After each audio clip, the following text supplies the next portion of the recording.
So I'll introduce myself first for those who don't know me. My name is Atia. I am a fourth year public health major from the Theta Theta chapter at the University of Alabama at Birmingham. I am this year's SED Secretary Treasurer, and today my presentation focuses on the 10 steps of how to have a successful fundraiser. So, all right, so the main objective of this presentation is there are 10 steps that I found that works to host a successful fundraiser, and then discuss any main goals of fundraising, and then answer any questions y'all have. So, next slide. So everyone knows what the main goal of fundraising is to raise money for your chapter or for your organization, but people don't know what to do after they raise the money. So also after, when you're done fundraising, you want to allocate the funds, meaning you want to sort the funds in different budgets that you have, so you can spend your money wisely without spending it all at the same time. Oh no, Morgan, you can't access the slides. Big rip.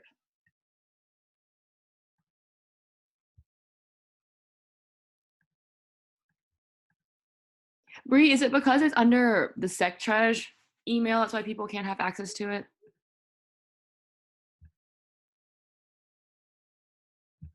Yes, I think I just fixed it. So maybe refresh.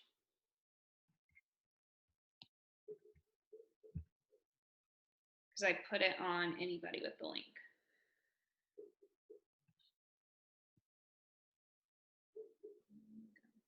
Here, copy, send. I don't know if that's a different link. Oh, she got it now. Awesome. I think the same link. Beautiful. Cool. All right. Oh. Oh, well. Okay, let me go back. So where was I?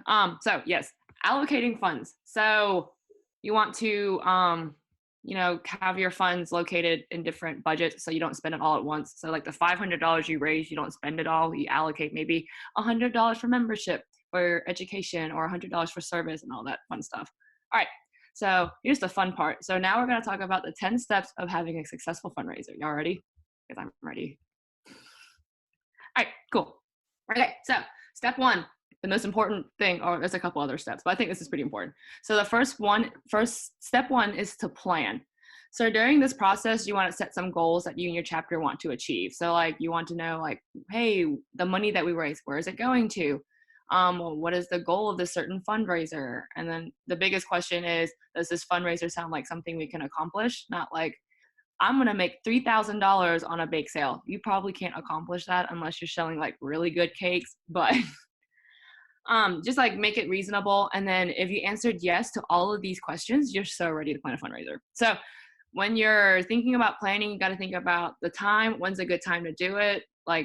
Especially, for example, when you're planning a spirit night at a restaurant, you want to do it on a Friday or a Saturday because that's when people mostly go out to go eat. A place, so somewhere where everyone can come together, and then I can't speak English. So a place where you want to have the host a fundraiser, and then advertising, which is one of the key points, is so people outside your organization can also know and come participate in your fundraiser, and then the budget, which I will talk about in a minute. All right. So step two is the fundraising goal. So the goal of the fundraiser is how much money you plan to raise in that certain event. So say if you have a spirit night, you want to raise, let's say $200. And then you think about, is this reasonable to make $200 for a spirit night, or is it not? And then the biggest reason why you think this is so important is that the purpose of this step is so that you and your chapter are prepared to raise a certain amount of money before, the biggest keyword, before subtracting any expenses. So you want to say you want to plan raising $300 and then subtract $50 for things that you need to spend on props or anything, just expenses that So that's the biggest thing. The fundraising goal is so that you have a certain amount of money you want to raise before subtracting any expenses. All right. Step three, the budget. So before you actually host the fundraiser, you want to list out all of the expenses of the fundraiser. So props, rental equipment, invitations, entertainment, food, all that stuff. So the budget of the expenses must be taken account when setting the fundraiser goal. So step 2 and 3 kind of go together. So it makes sure that you don't lose any money rather than gain money. You don't want to gain lose any money. Yeah. So just make sure that you have enough monies to cover over your expenses. And then like the biggest pro tip for me, I usually do this, is that you always make sure you leave room for your budget in case of like unforeseen circumstances, such like, oh, we forgot to pay the fee for to rent a room, and you have like an additional $300 fee, and you didn't see that coming. But make sure you see that coming. So it's just like you always leave a room in your budget. So say you add all your expenses together, it comes around $200. I recommend allocating maybe $50 for like a huge event, just to say if something bad were to happen, you won't lose any money. That makes sense? I know all of y'all are muted, but cool. Oh yeah, and by the way, if you have any questions, don't hesitate to like unmute yourself and yell at me, because I might be going a little too fast. But if you have any questions, don't hesitate. All right. So moving on to step 4, leadership. So with each fundraiser, you should have a committee that helps ensure the fundraiser runs smoothly, and then the members of the committee, this is kind of true, kind of not true. They're not responsible to work the entire event, but that's what volunteers are for. But I know some fundraisers for each chapter, members of the committee along with the chapter work together for their event, which works too. The biggest part is like the members of the committee are there to plan the fundraiser and encourage everyone to participate and the target audience, but not really work it. So you can't really force everyone in your committee to work like the registration table or whatnot. You should invite your whole chapter to work there. And then in terms of like KK side, this could be members of the fundraising committee or with the treasurer as the chair of the committee, or however your chapter structures your committees. For example, for mine, at Theta Theta, we have a treasurer who's the head of the fundraising finance committee, which works along with hosting fundraisers and stuff. So that's an example for that. Anyone have any questions so far? We're cool. I'm trying to go slow. I'm very nervous, so I'm speaking very fast. All right, cool. All right, so moving on. So we're halfway done with step 5. So step 5 is the biggest question. Who's your target audience? Who do you want to attend your fundraiser? Is it for like a general audience? So like everyone, so when you think about like hosting a 5K, is it just members of the band? Is it everyone who's a student at your university or whatnot? Or a specific group of people? So say if you have like a talent show, you want to just open up to the band, or, so on and so forth. And then make sure for every time you plan a fundraiser, this goes back to step 1, is that you make sure that the audience fit like the event you're hosting. So you don't want to host a dog wash with your audience consists of people who are cat owners and don't like dogs, because they won't come to your fundraisers because they have cats. So there's that. So in terms of advertising, you have to advertise the target audience because they're the ones that come to your fundraiser that gives you the money for your chapter. So that's very, very important. All right, so cool. So moving on to step 6. So step 6 is involving setup. So this is kind of like given pretty self-explanatory. So if you're fundraising an event, make sure that everyone working the events, the member of your committee, the volunteers, members of your chapter are present there to help set up, meaning they show up like at least an hour before you have the event, or they're there throughout like spirit nights and stuff where they can work and help set up before the actual fundraising starts. Okay, cool. Are we good so far? Any questions, comments, concerns? Cool. All right, so moving on. So step 7 is marketing, which is obviously known as advertising. So in my personal opinion, I think this is the most important step in planning a fundraiser. So you want to draw your target audience attention. So you want them interested to come to your event.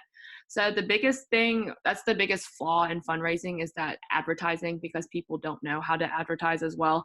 So you want to share posts throughout social media, hang flyers at your campus, your music building. What's worked recently a lot is that since like the internet is so popular nowadays, everyone like is on social media. So what's worked for everyone that I've talked to so far is having a Facebook event. And so people can can click that they're interested or they're going, or just to see like, and it's easier to share because all you have to do is just click a button to share that post. You don't have to print any paper, you don't have to kill any trees, you don't do anything. So social media is my BFF. For social media, I usually post it on like my Instagram story, your chapter's Instagram, your chapter's Facebook, your chapter's Twitter, your chapter's social media. It works because a lot of people are on social media nowadays, so it's easier to share because everyone's on the internet now. So, that's the biggest thing. You want to make sure when you're doing like flyers and stuff to make it look like interesting, like colorful. Don't make it black and white. Make it sure like it's interesting. Like even like little flowers for like if you're selling flowers and stuff, I think that's cute and it draws my attention. Keep it colorful, keep it simple. Don't put too much pictures on it because that kind of gets overwhelming and people kind of lose interest. So there's my tip on flyers. Cool. All right. So moving on, step 8 is sales. So like this step is more important if you're having an event and is selling tickets for people to like admission tickets to enter the event. So like the biggest questions you want to think about is like, how are you handling ticket sales? Are you buying them at the door? Is your audience buying them ahead of time? Are you going to mail these out? Are you going to hand them out in person? Like what are you going to do with your tickets, and like who would be in charge of doing this? So my biggest tip for this one is to designate a person in charge of ticket sales. It doesn't have to be the head of the committee. It could be someone in the committee or someone in your chapter who's like very passionate about selling tickets and keeping all that information together. So with that person in charge, they can like handle all the tickets and they're responsible for organizing all the information. So like how many tickets does this person have? How many tickets does this have? This usually goes for like raffles too. I think the person in charge of a raffle is really important with holding the tickets because that's how you get your money is from raffles. So there's that. So step 9 is to practice. This isn't really like a big step, but like it's more like if you have an event coming up. So like if you have a silent auction coming up, you can have like this, you can host this like practice session a day before your event to meet up with your committee and your chapter, or whoever's going to help y'all to go through the event. So like everyone knows that everyone's on the same page, everyone knows what they're doing, everyone knows their responsibilities, everyone knows what's going on all that good fun stuff. All right.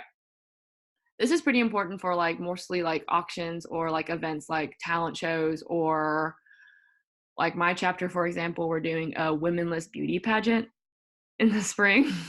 So that's something we would have to practice because we've never done something like before. So like if you're trying something new, especially an event, a practice is better than not practicing because so like ahead, like if something were to happen, you know how to fix it beforehand. Okay.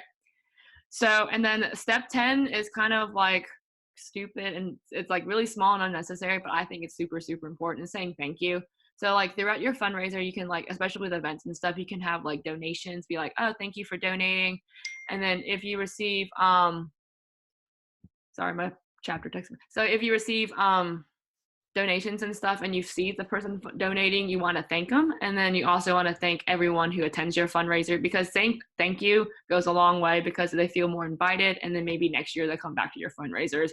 Also, you want to thank everyone that helped work your fundraisers. So like everyone who helped plan it, help set it up, help everything, because a thank you goes a long way. It's just courtesy. And also I like when people say thank you, and I like having people feel appreciated for all their hard work. It goes a long way, I promise. All right. So here's a couple tips from me to you. So one way that's worked in the past is that you want to get together with your committee and plan fundraisers that you and chapter want to complete by the end of the semester or the school year. So like the beginning of the school year, you want to outline how many fundraisers you want to host within that given time, and then create deadlines, because I believe if you don't give me a deadline, I probably won't do it until the day before it's due. So if you give me a deadline, I can plan ahead and work together. And this works a lot of ways because people have the same mentality, because college students are like, oh, I don't have a deadline, I can wait and do it later. So like if you have a deadline, people are more willing to work towards it rather than wait till the last minute before it. And then planning ahead is the most crucial step. You want to plan ahead, the earlier the better. And then planning ahead also gives you a chance to advertise for your event for other people. And then if your fundraiser has like a prize, a winner wins, for example, for a raffle, make sure it's not like over expensive so you won't be losing money. Instead of you would be making money rather than losing money. So like if you want to raffle like a football, you don't want to get like a I don't know, a $75 football for a raffle, and if you only make like $50, because then you'd be losing $25 in the end. So that's the biggest thing. And then also, once you raised your funds, don't spend it all like all at once. So you want to allocate those funds in like separate budgets. So you would do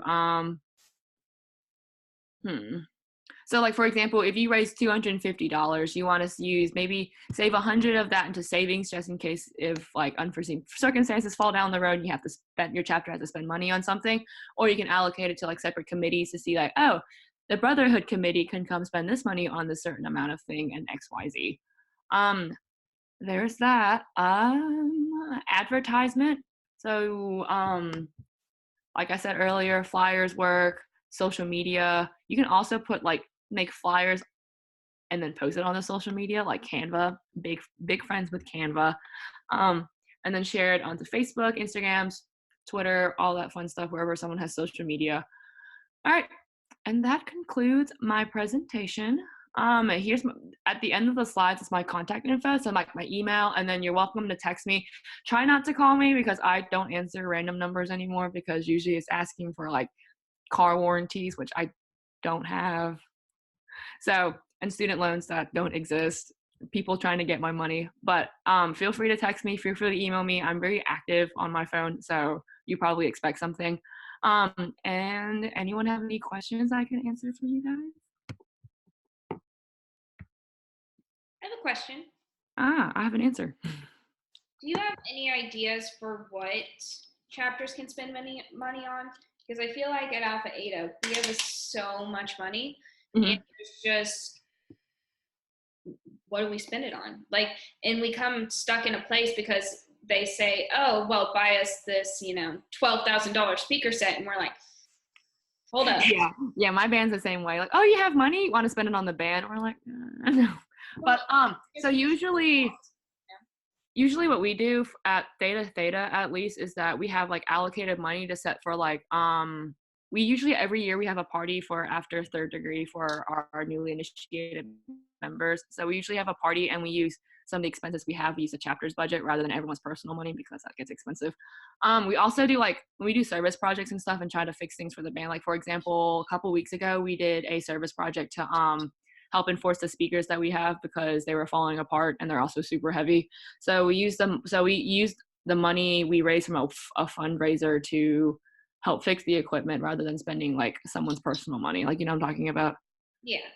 So that's how I see it work. And then you can also work on like, if you have a lot of money, which I hope everyone has a lot of money, you can also like, my chapter every year does like graduation stoles for everyone graduating. We also spend some of our money for that as well.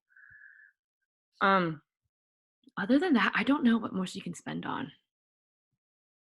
Yeah, we've tried asking. I think one of the big things to do is just communicate with your DOB and your directors to see what they want, what the band needs. Yeah.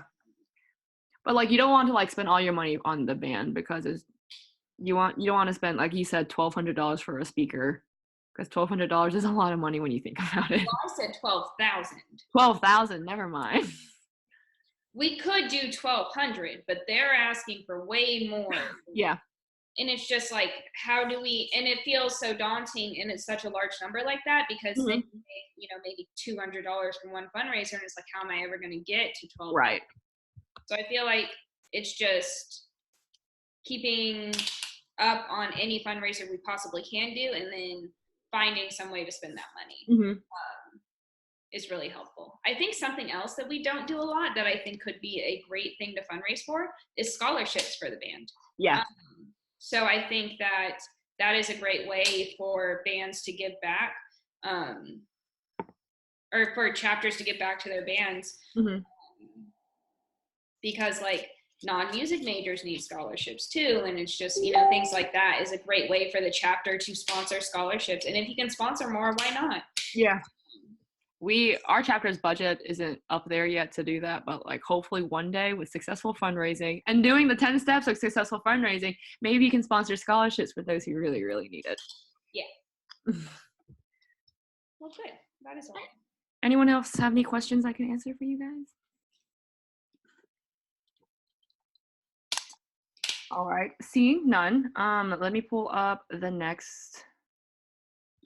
It's going to be, I think it's Callie. Yeah, hang on, let me find it. What is that Google Doc? It's going to be Callie, and she's presenting on Slack for your chapter. But yeah, Morgan, if you want to join us for a picture, we're going to take a picture.